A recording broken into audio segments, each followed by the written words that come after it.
ನಿಮ್ಮ ಸಾಮಾನ್ಯ ಮಧ್ಯದಲ್ಲಿದ್ದೇನೆ ಈಗ ಬೀಡು ನಿಮ್ಮ ಓಡಿ ಹೋಗಿದ್ದಾರೆ ಸೆಕೆಂಡ್ ಒನ್ ಈಗ ನೀವು ಇವರಿಗೆ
ನೀವು ಜವಾಬ್ದಾರಿ ಇದ್ದವರು ಯಾರಿಲ್ಲ ಅಂತ ಹೇಳಿದ್ರೆ ಅಲ್ಲಿ ಪಾಪದವ ಮನೆ ಕಟ್ಟಲಿಕ್ಕೆ ಲೈಸೆನ್ಸ್ಗೆ ಬಂದ್ರೆ ನೀವು 1000 ಕಾನೂನು ಮಾತಾಡ್ತೀರಿ.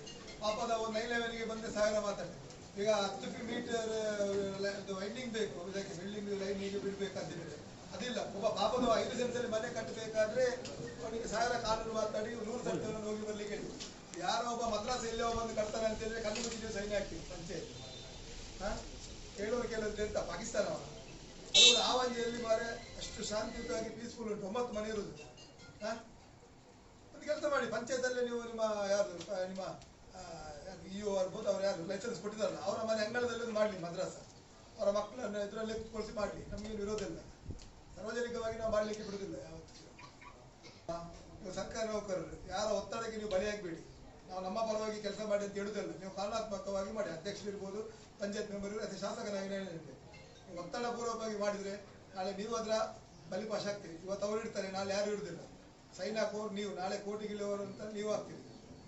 ಅದರಿಂತೂ ಆ ಮದ್ರಾಸ ಅಕ್ರಮವಾಗಿ ಅದನ್ನು ನಿರ್ಮಾಣ ಮಾಡ್ಲಿಕ್ಕಂತೂ ಬಿಡುವಂತ ಪ್ರಶ್ನೆ ಇಲ್ಲ. ಒಂದು ವೇಳೆ ಅಕ್ರಮ ನಿರ್ಮಾಣ ಆದ್ರೆ ನಿಮ್ಮನ್ನು ನಾವು ಪಾರ್ಟಿ ಮಾಡ್ತೇವೆ. ನೀವು ಫ್ಯಾಮಿಲಿ ಇದ್ದವರು, ನೀವು ಸುಮ್ಮನೆ ಇದಕ್ಕೆಲ್ಲ ಹಿಂದೂಗಳ ಶಾಪಾಗಿ ಒಳಗಾಗ್ಬೇಕು. ನೀವು ಹೆಂಡತಿ ಗಂಡ ಮಕ್ಕಳಿದ್ದವರು ಒಂದು ದೇವರಿಗೆ ಸಮಾನವಾಗಿ ಕೆಲಸ ಮಾಡಿ ಅಷ್ಟೇ.